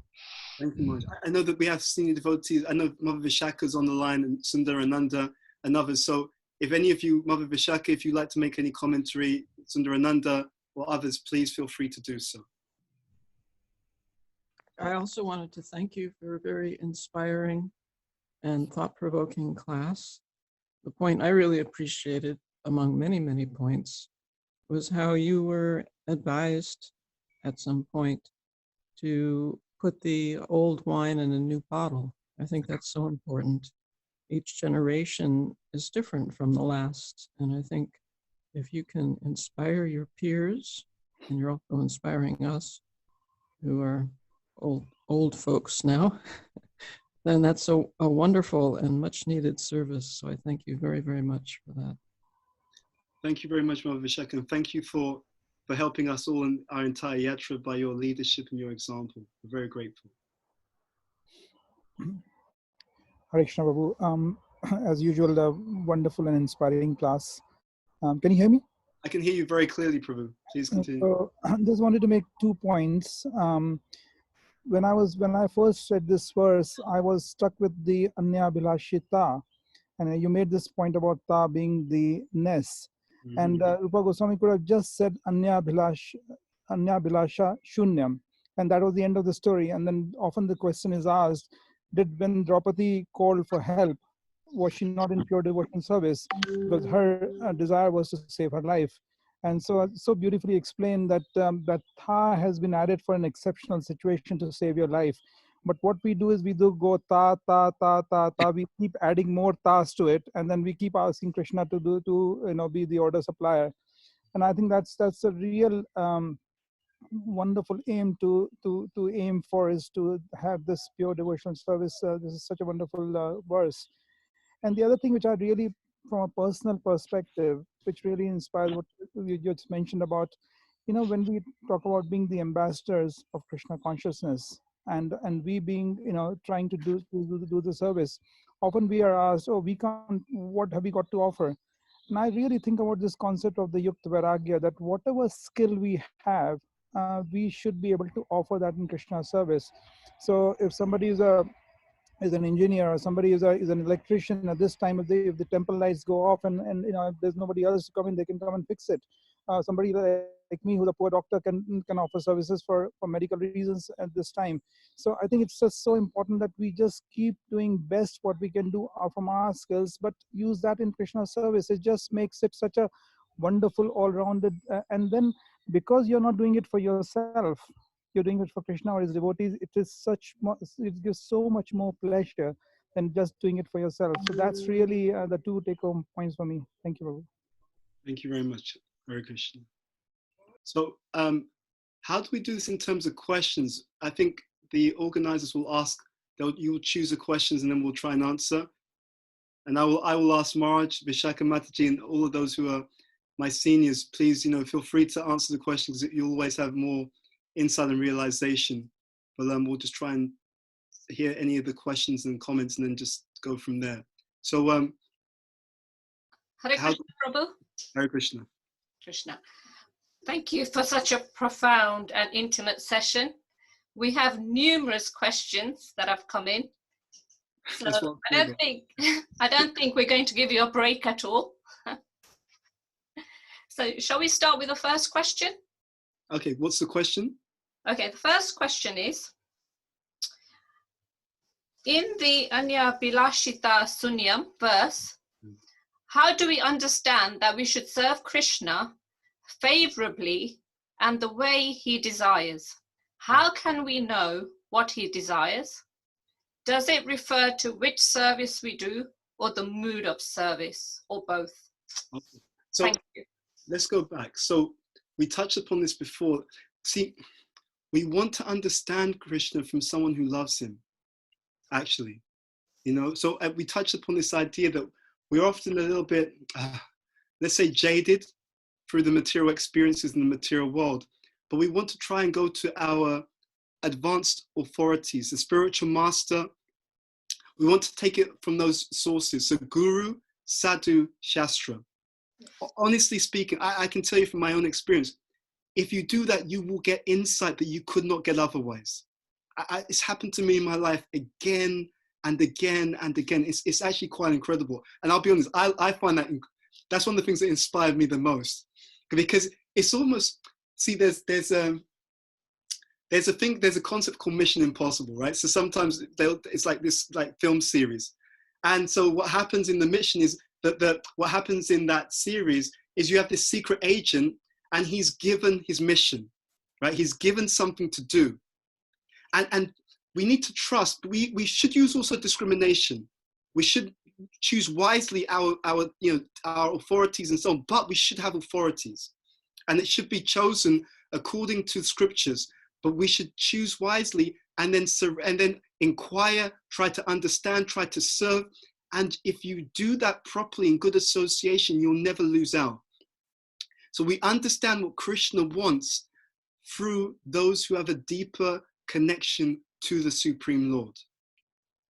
That's actually how we understand it. And we hear from them in the proper mood. So it's not blind.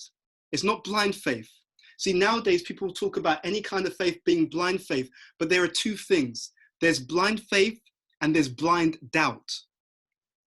So we're not meant to blindly accept, like Christians, like Prabhupada explains in the purports of Bhagavad Gita, we try to get a proper understanding, right? So it's not blind faith, but we don't also want to go to the other extreme where it's just blind doubt, where I just don't want to hear from anyone and I think that everything will be fine. If you want to get intimately connected to Krishna, we are introduced literally, especially intimately, not just by the scriptures, that's there and that's important, but also by those who have a very deep connection with the Lord. So all of those coming together, they make for an extraordinary spiritual life, because not only do we understand more about what Krishna wants, but we can also feel more of his love and affection through the example of his pure devotees. So if we don't do that, we are, and I do emphasize this, we are missing out. We're missing out on that superior insight. I was approached by one person recently, and they had some challenges about some of the things in Shastra, but I was able to explain to them, look, I understand that some of the things you don't understand yet, but we have to understand that when someone's in Shuddha Sattva, their perception is different to someone who's in a lower mode. It's not the same. Even some of you on the call, as you come more to goodness, you see things differently. The things that you didn't understand on day one in Krishna consciousness, now you look and you think, that's completely correct. I didn't see it before, but now I can see it. So there is this progression in consciousness as we purify ourselves. Perception is based upon consciousness. It really is. I can tell you, it's a fact. You know, so that's how we'll do it. That's how we'll understand what Krishna wants, through those who have a tight pact, a tight connection with Krishna, and they will introduce us into that spiritual community as we progress as well. Thank you for your question. Did that answer your question, or do I need to clarify further? That question was from Radha Vinodini, so maybe she can let us know on chat whether that answered her question. Thank you. Thank you. We can move on to the next question. Yeah, unless any of the seniors would like to add anything or their own insights to that question, then we'll move on. So for each question, I'll say something, but if any of my seniors would like to comment, adjust, please feel free. Okay, if no one's saying anything, then please go on to the next question. Okay, so next question is related somewhat to the previous question. You talked about Bhakti battery. And a question is, how do we prioritize our activities favorable to Krishna consciousness? But how do you prioritize within the favorable activities? For example, when is it okay to say no to a service as a result of burnout? Is burnout a result of your own immaturity, or is it just lack of understanding the service? That's a very good question. It can be both. It can be due to a lack of understanding, so that therefore we didn't strike the right balance. It could be also due to being overzealous. We're trying to do devotional, so we want to come to the transcendental platform. At the same time, if you read carefully, especially chapter 14 and chapter 18 of the Bhagavad Gita as it is, Prabhupada explains that we have to come to the platform of doing devotional service in the mode of goodness, and from the mode of goodness we come to the platform of pure transcendental devotional service. So one of the characteristics of devotional service in the mode of goodness is it's done in knowledge, it's done wisely, and it's sustainable. Goodness is sustainable. So if I've done something in such a way that I've burnt out, it means that I was not doing my devotional service in the way that was sufficiently wise and sustainable. So what we need to try and do is, as Krishna says, the balance between work and recreation. So we're serving, and we're also giving ourselves sufficient time to rest, recharge. Why? I'm giving myself sufficient time to rest and recharge so that I can continue to enthusiastically serve. And if I'm not sure about the balance, I should use my intelligence to weigh it up. And I should also, through good association, get that balance correct in order to make sure that year upon year, I can continue. And I'm going to add one thing to this, because unfortunately, there are a lot of people in our movement who are resentful because they got burnt out. And in many cases, maybe not all, but in many cases, it's because we did not engage in devotional service wisely. We have to do this, we have to follow this process as a science. Prabhupada states that. Someone sent me a quote, I think it's from 5th Canto, but Prabhupada is talking about the scientific execution of devotional service. We have to do this, we have to mature as devotees to execute our devotional service wisely, so that year in, year out, we can continue to be enthusiastic, active, inspired in our devotional service. And it's no one else's responsibility but our own to maintain that, okay? It's really important. We don't want to become victims. We don't want to see ourselves as a victim. So let us learn the teachings properly.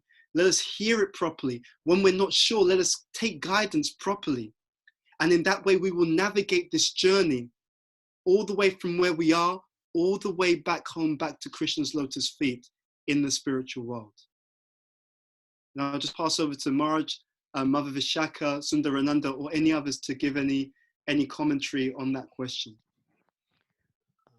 Yeah, one thought came to my mind. Am I on? Yes, Marj. Yeah. Yeah. And it's also something that I've been focusing on as a foundation to build my own devotional service. I see that out of all the activities of devotional service, and the whole process is like, you could use as the analogy, if you like, you're building a house. And the strength of the foundation will be the credit to the house. If this foundation is weak, what you try to build on that will also be very much easily affected, or not giving us the inspiration that we are looking for through those activities of devotional service. So coming back to the foundation, I think the emphasis is on hearing and chanting the glories of the Lord. Specifically in our day-to-day life, putting our chanting of our rounds as the most important part of our day, and the thing that we can build our Krishna consciousness on. So personally, I've been chanting 16 rounds before I do anything else. I've been doing it for a few years now. And despite all my other, what we say, what's the word? Mistakes that I might make in devotional service, somehow I can somehow or other keep going and try to overcome these things, because I keep the holy name first.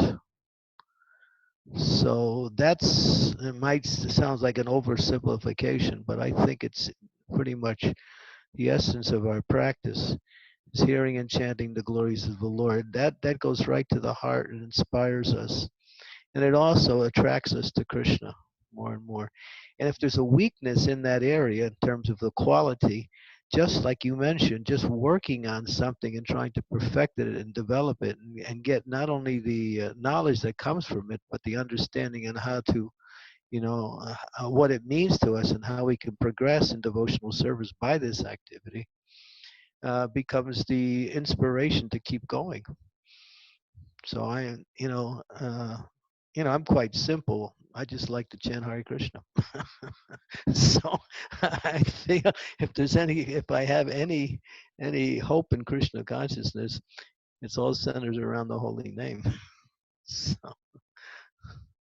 I don't have a lot of knowledge or a lot of expertise in doing things, but I find that I just keep going in Krishna consciousness and feel inspired by the holy name. So I hope that doesn't, what we say, underestimate anything else that's important, but it's really the foundation for everything else we want to do in Krishna consciousness. That's my realization anyway. Mother Vishaka, Sundarananda, do any of you want to comment? If not, we'll go to the next question. Yeah, sorry, Hare Krishna. It was muted. It was a wonderful question about I think getting exhausted in the service. I think that was the gist of the question. I just wanted to say a couple of things. One was about, can you hear me? Yes. Yeah. One was about the why do we get exhausted in doing any service? We get exhausted in doing any service. Of course, there's a physical component to it, but there's more important is that there's a mental component to it. And if our heart is not in that service, we will feel exhausted very quickly. So I guess it also depends on our consciousness of performing that service. If we take our service to be a burden or a load, or a chore, then we are going to get exhausted soon. So I think if we have the right consciousness of serving, and why we are serving is just to please Krishna or his devotees, I think that exhaustion comes less. And then there's a practical aspect of it. I always say that devotees wear their heart in their sleeves, because they just keep going and keep going and keep going till they get completely burnt out. And I think Prabhupada also warned us that there has to be a practical consideration here. We have to know our limitations in terms of our practice. And doing too much and getting exhausted and burnt out is not really a true pure devotional service, as people might just keep going. So I think we have to listen to our seniors, we have to listen to our team leaders, we have to listen to our mentors who are supervising us, and just find out our limitations, but at the same time change our consciousness for our service. Thank you, Prabhu. So if there's no other comments, then maybe the next question, if that's okay to the organizers. Okay, so the next question is also slightly related. It's very pertinent to the current situation. It's about health. So how do we, our health is such a disease that can hinder our devotional practice, physically and mentally. So how do we stay deeply connected to Krishna when we don't feel well? Okay, so I have a thought, but I'm gonna ask Maharaj, would you like to answer that first, and then I can just add to your I don't want to sound glib or, kind of just cut it, but the more you find yourself in a difficult situation, then it's just natural to want to call out for Krishna even more. So, yeah, when things are going good, that's when we have our problems. Then we can get a little bit routine and get a little bit lax and start forgetting about, putting quality into it. But when things go, the opposite way, just like this lockdown due to this virus, has caused a lot of devotees to go internal more and going deeper in their own practice. So, obstacles, reverses, health challenges or opportunities to depend on Krishna more, call out to Krishna more with feeling. And that's what Krishna likes. He likes when we depend on him. So there's no material impediment in devotional service. So when there's challenges by way of health or whatever the challenges is, it's we turn to Krishna. It's just natural, even more so. Krishna's there. Sometimes we don't experience, we're calling out for Krishna and we're asking for his. He's actually reciprocating. We just have to learn to understand how he reciprocates. And that takes a little bit of an experience to see how he works in such a way to give us the strength to continue on in our practice, and actually also help us to see the solutions to whatever problems we're going through. So there's no impediment. It may feel like one, but it's not. It's just because we see things in a very black and white way. If it's not happening this way, then it's not happening at all. No. For Krishna consciousness, it's always positive. There's always something we can move forward with in any situation in our life. So, yeah. So take care of your health and depend more on Krishna. That's all. This is what we want. We want more opportunities to call out him with feeling, and more opportunities to remember him. The whole process of Krishna consciousness really centers around that one principle: to always remember Krishna, never forget him. So incidents in our life are just inspirations to bring that reality, remembering him more and more and more.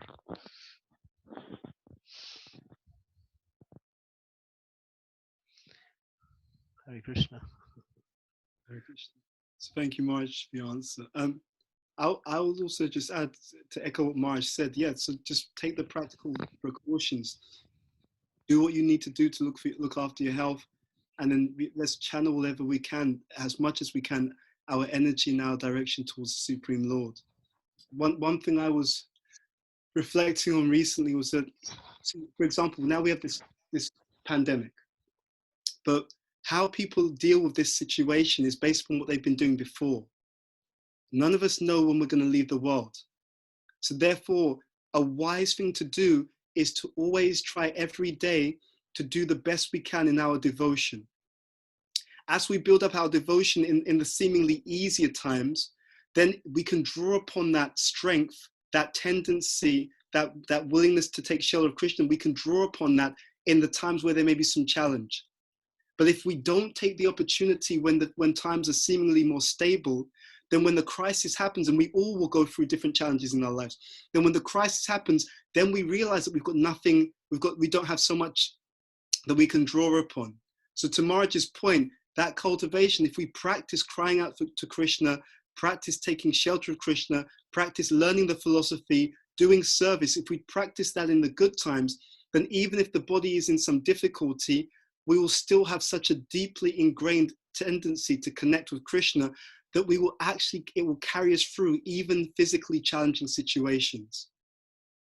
So we have to consider that. Let's practice at all times, especially when things are relatively easy, and we can draw upon that strength, especially when things are challenging.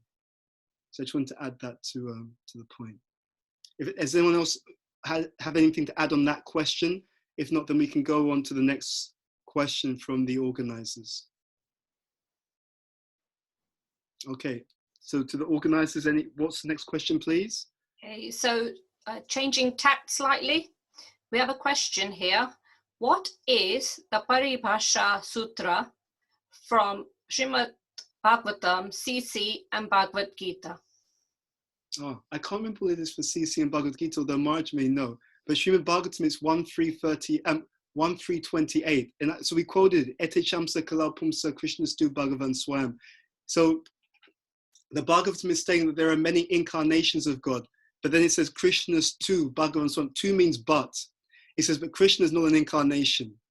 He is the original, right? Swayam. He's the original form, the original personality of Godhead. So 1.3.28 is the Paribhas Sutra of the Srimad Bhagavatam. So maybe Maharaj or Vishaka or others will know the Paribhas Sutra for Bhagavad Gita or the Chaitanya Charitamrita.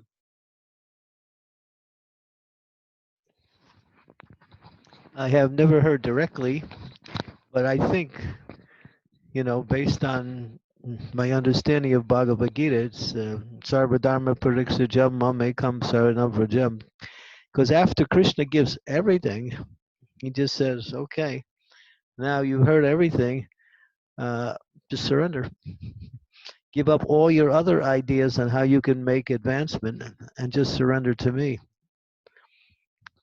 And the principle that he teaches is the verse before that, Manmana Bhava Mad Bhakto, which he mentions twice. Always think of me, come my devotee, worship me and offer your homage to me. He says that twice in the Gita. So that's the process. 1865, 934 are the process. And the ultimate principle of the process becomes what we say successful when we follow Sarvadharma Pradikshacham. So the whole idea of Bhagavad Gita is ultimately to surrender to Krishna. And Krishna proposes that same statement later on. After he says that, he says, now that you've heard everything, you can still choose what you want to do. I've told you everything. I told you the whole process. I'm telling you that the goal of the process is surrender to me, but still, you can choose what you want to do. But the conclusion is surrender to Krishna. So I would think 1866 would be the Paribhasa Sutta for Bhagavad Gita. Chaitanya Charitamrita,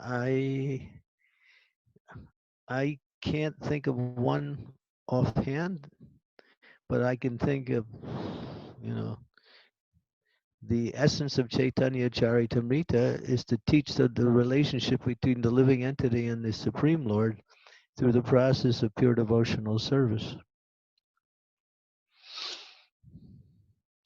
So you might think of verses that complement that particular point. So I won't touch that with any kind of philosophical speculation. I'll just leave it. And but there are many outstanding verses. Yeah. I think, you know, Chaitanya Charitamrita is just all about Harinam, Harinam, Harinam eva kevalam kalon nasteva nasteva nasteva gatiranyata. So that's philosophical speculation. It's not coming from any authority except my own, you know, observations. But if someone else wants to comment on that, I would love to hear it.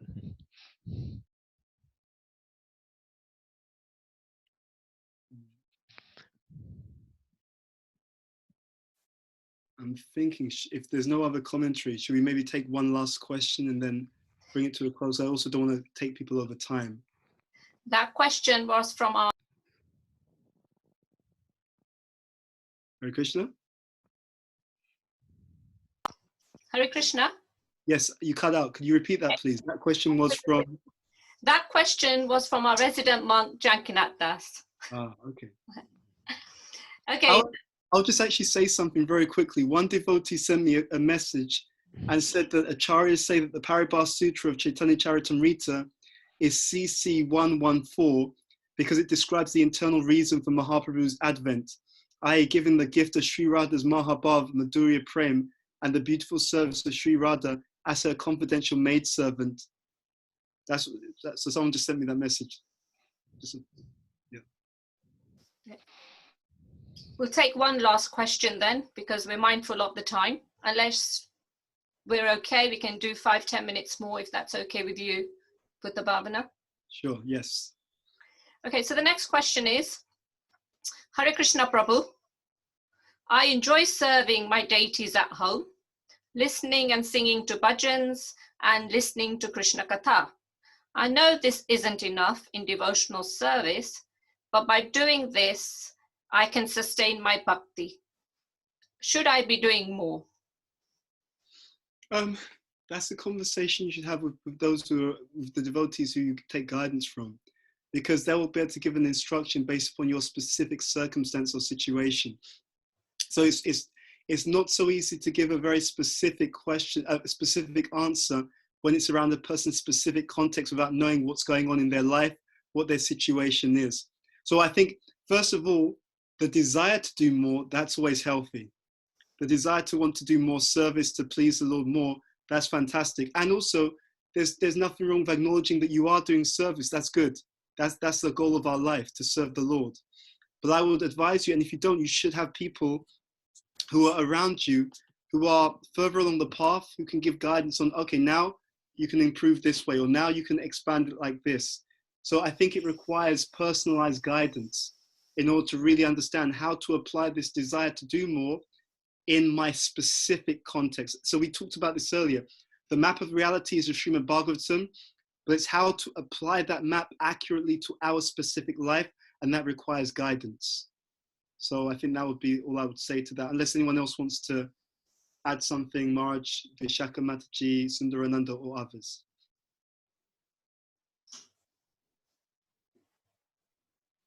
If not, we can go to the next question. Okay, so the last question is from Malvika. Oh, by the way, the previous question was from Beena Mataji. So if that's answered your question, please just let us know by chat.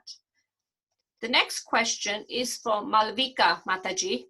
She says, my question is, does the aspect of submission play a factor in understanding the scriptures and the teachings? With that being said, how do we develop that mood of submission and surrender genuinely to understand the teachings further and implement them? Very good question. Well, the first part is, does that mood of surrender allow us to understand the scriptures better? Yes, absolutely. Without the mood of surrender, to be honest, it's very easy to misunderstand certain things within our teachings. Very easy, and it happens all the time actually as well. So the more we see, the other side is this: if we're reading properly, the teachings themselves will tell us what we're meant to be doing, i.e., we're meant to be surrendering. The teachings themselves will tell us we need to take that shelter of a spiritual master. The teachings themselves will talk about the need to chant the holy names of the Lord. So if we're reading and understanding, we will move in that direction. And if we move in that direction, then we will actually see more and understand more in what we're reading. I'll tell you something that was very interesting. So I gave a class at the Manor before we kind of really, the whole thing had to close down. And I was sharing with the devotees something that I saw. I saw that devotees, when they read the scriptures, the things that stand out to them is often based upon their material conditioning, right? So because of our material conditioning, let's say I'm attached to just doing my own thing, then if I see Prabhupada says independent, thoughtful-minded in Krishna consciousness, that stands out to me because it supports what I want to do, right? But the point is, at the same time, I want to come closer to Krishna. All happiness and fulfillment is there. So it's important that I do have that guidance, because with that guidance, I can understand the teachings much more deeply than I would otherwise. It's not, reading the books is important, but reading the books, if I've really understood it, the books themselves will say, you have to also take shelter of a bona fide spiritual master and make progress like that. The two things are inherently intertwined, so we should, yes, if we read, that will help us to surrender. And then if we surrender, it will help us to understand what we've actually read. On an initial reading, we can pick up some key things. Yes, chant Hare Krishna. Krishna is the Supreme Personality of Godhead. But to go deep into those truths, we must have guidance, actually. We must have guidance. So, remind me, so the first thing was, will that help us to understand the teachings better? Yes. What was the second part of the question? If you could repeat the second part, please. Yes, second part is, how do we develop that mood of submission and surrender genuinely to understand the teachings further? Okay, so I'll hand that over to Maharaj first, and then maybe I can just add to that. How do we develop that mood of submission and surrender to the spiritual master?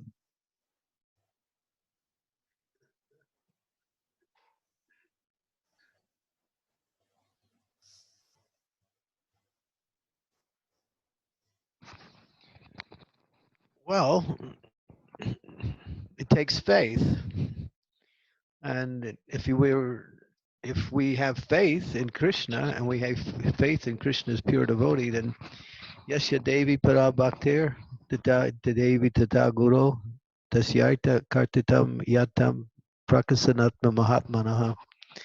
One who has implicit faith in both the spiritual master and the Lord, all the imports of all Vedic knowledge automatically become revealed directly to that devotee. So that faith, that implicit faith in the instructions of the Lord and the spiritual master, is the foundation for developing that mood to go deeper. So how do we build that faith? We build that faith by following their instructions. And when we get the results from following their instructions, that helps to build that faith even more. So it's based on faith. The whole process of bhakti is based on faith, but that faith is strengthened by following the instructions of the spiritual master coming from the Lord.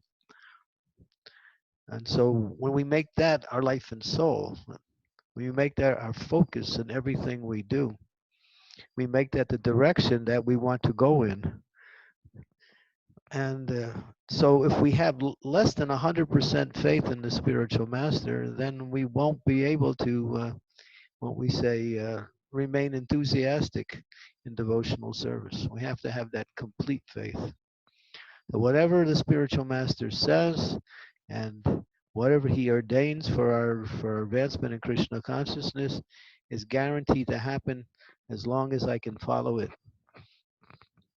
Even if I don't follow it ideally, due to my inability to understand, still, if I'm making an effort, if I'm sincere to follow it, Krishna will make up the difference. It's faith in Guru and Krishna, which will bring the realization of the scriptures more and more alive when we approach them.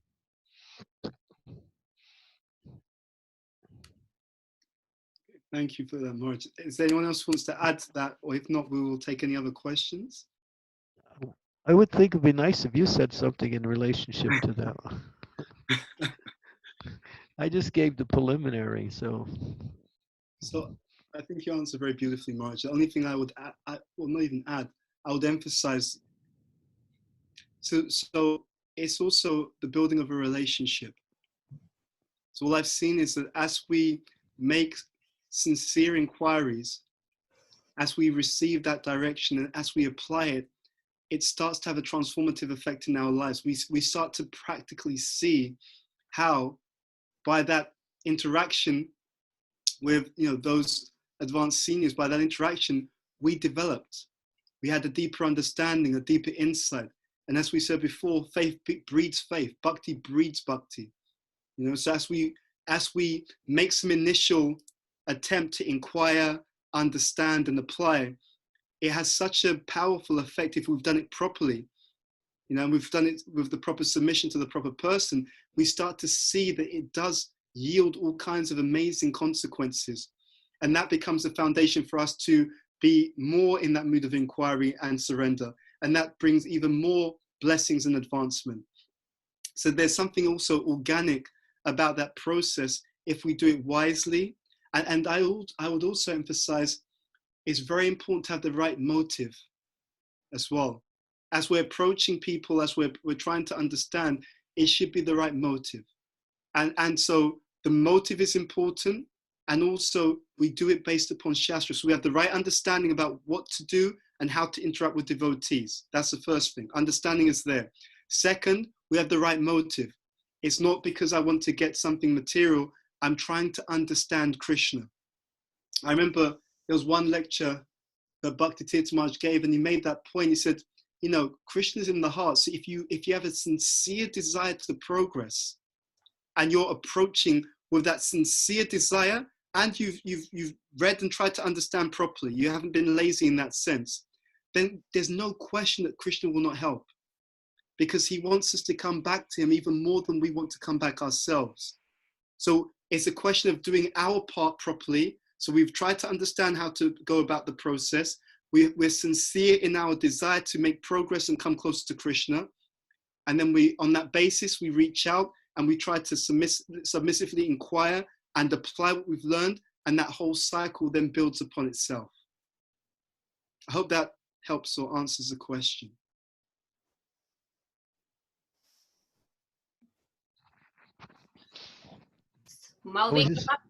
I was just listening to Prabhupada today. Prabhupada said, if you love Krishna 24 hours a day, he'll love you 26 hours a day. So, in other words, whatever you're doing, he's always doing it in a greater amount and in greater quality. So don't think he's not reciprocating. He is, and way beyond what we can, offer. And